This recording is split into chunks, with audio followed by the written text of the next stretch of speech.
Good morning seventh class. बेटा हमने हिंदी वसंत का 5th चैप्टर स्टार्ट किया था, मिठाई वाला। ठीक है, आज हम उसको कंटिन्यू करते हैं। हमने अभी तक किया था कि एक खिलौने वाला आता है, सभी बच्चे उसको देखकर बहुत खुश होते हैं। ठीक है, वही व्यक्ति है, वो 6 महीने बाद है, वो मुरली वाला बनकर आता है, सभी व्यक्ति उसको देखकर खुश होते हैं, बच्चे उससे मुरली लेते हैं। तो आज हम इसको आगे कंटिन्यू करते हैं कि वो मुरली वाला है, वो हर्ष से गदगद हो उठा और वो क्या बोला, सबको देंगे भैया लेकिन ज़रा रुको, एक एक को देने दो। वो मिठाई जो मुरली वाला है वो क्या कहता है कि मैं सबको मुरली दूंगा, एक एक को दूंगा और जल्दी मत करो, हाँ एक एक करके मैं सबको मुरली दे दूंगा। ठीक है, हाँ बाबूजी क्या पूछा था आपने, कितने में दी तो 2-3 पैसे के हिसाब से है, पर आपको 2-2 पैसे में ही दे दूंगा। वो बच्चों को बहुत सस्ते पहले खिलौने देकर जाता है और फिर वो मुरली बहुत सस्ते देकर जाता है। विजय बाबू भीतर बाहर दोनों रूपों में मुस्कुरा दिए, मन ही मन कहने लगे कैसा है, देता है सबको इसी भाव से, पर मुझ पर उल्टा एहसान लाद रहा है।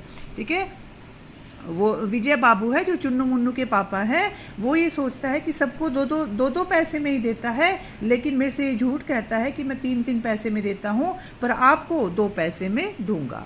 मुरली वाला एकदम अप्रतिभ हो उठा, बोला आपको क्या पता बाबूजी इसकी असली लागत क्या है, यह तो ग्राहकों का दस्तूर होता है कि दुकानदार चाहे हानि उठाकर चीज़ क्यों ना बेचे, पर ग्राहक यही समझता है कि दुकानदार मुझे लूट रहा है। ये कहना है मुरली वाले का कि मैं अपना चाहे नुकसान करके दे रहा हूँ, लेकिन जो चीज़ लेता है उसको हमेशा यही लगता है कि दुकानदार है उसको चीज़ महंगी दे रहा है। लेकिन सच पूछिए तो बाबूजी असली दाम तो 2 ही पैसा है, आप कहीं से 2 पैसे में ये मुरली नहीं पा सकते। मैंने तो पूरी 1000 बनवाई थी, तब मुझे इस भाव में पड़ी है। वो क्या कहता है कि मुझे भी ये 2 पैसे की पड़ी हुई है मुरली, एक मुरली मुझे 2 पैसे में मिलती है।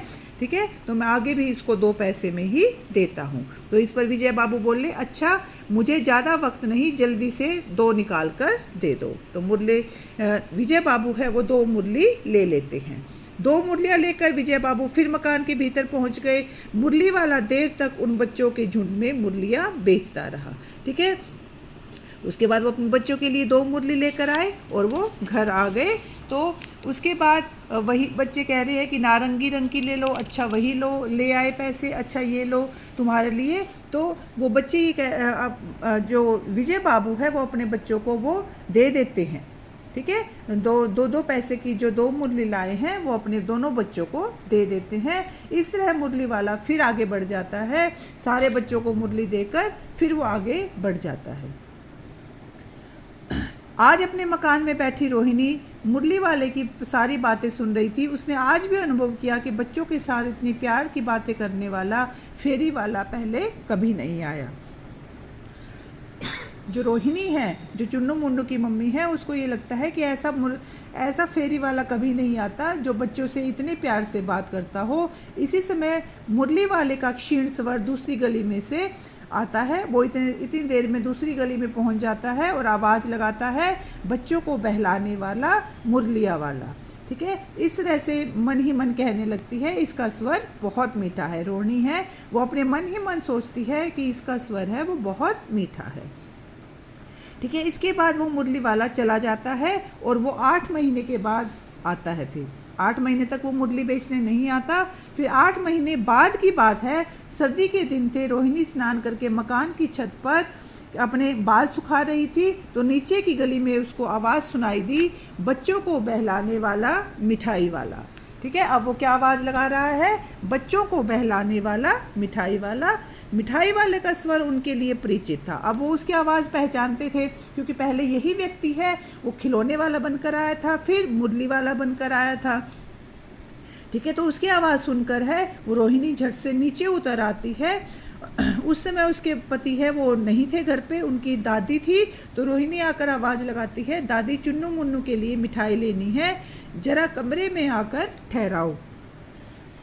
हाँ, तो दादी वो उनको वहाँ पर बिठा लेती है मिठाई वाले को। दादी कहती है ये मिठाई वाला इधर आना, कितनी मिठाई दे दूँ? वो पूछता है मिठाई वाला। ये नई तरह की मिठाइयाँ हैं, रंग बिरंगी, खट्टी मीठी जायकेदार। ठीक है, बच्चे इसे बड़े चाव से चूसते हैं और बोलो कितनी दूँ? ठीक है। उसने क्या कहा कि 1 पैसे की मैं 16 मिठाइयाँ देता हूँ। तो दादी बोली कि 16 तो बहुत कम है, भला 25 तो देते। मिठाई वाला, नहीं दादी अधिक नहीं दे सकता, इतना भी देता हूँ, यह अब तुम्हें क्या, खैर मैं अधिक नहीं दे सकता। दादी बोली नहीं तुम महंगी दे रहे हो, तुम और सस्ती दो। तो उस मिठाई वाले ने कहा कि मैं इससे सस्ती नहीं दे सकता। रोहिणी दादी के पास ही थी, बोली दादी फिर भी काफ़ी सस्ता दे रहा है, 4 पैसे की मिठाई ले लो, ये पैसे रहे। तो रोहिणी है, उससे 4 पैसे की मिठाई ले लेती है। तो 4 की दे दो, अच्छा 25 नहीं 20 ही दे दो, ठीक है। तो इस तरह से वो मोल भाव करने लगती है। तो कहते हुए दादी के पोपले मुंह से जरा सी मुस्कुराहट फूट निकली। तो रोहिणी ने दादी से कहा दादी इससे पूछो तुम इस शहर में कभी आए थे या पहली बार आए हो, ठीक है, क्योंकि वो आवाज़ पहचानती थी रोहिणी उसकी।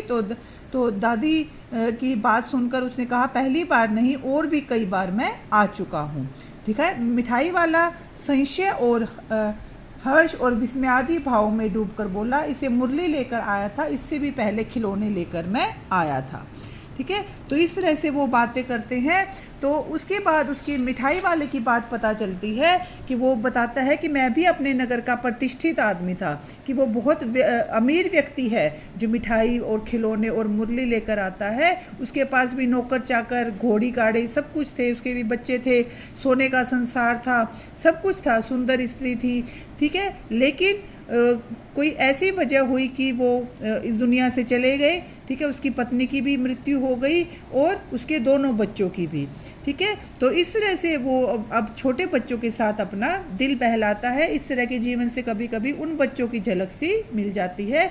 तो वो औरों के बच्चों में अपने बच्चों को देखता है, इसलिए वो कभी मिठाई वाला बनकर आता है, कभी खिलौने वाला बनकर आता है और कभी मुरली वाला बनकर आता है, ठीक है। तो उसने क्या कहा, रोहिणी ने भीतर से पैसे फेंक दिए। मिठाई वाले ने पेटी उठाई और कहा अब इस बार ये पैसे न लूँगा। दादी बोली अरे अरे न अपने पैसे ले जा भाई।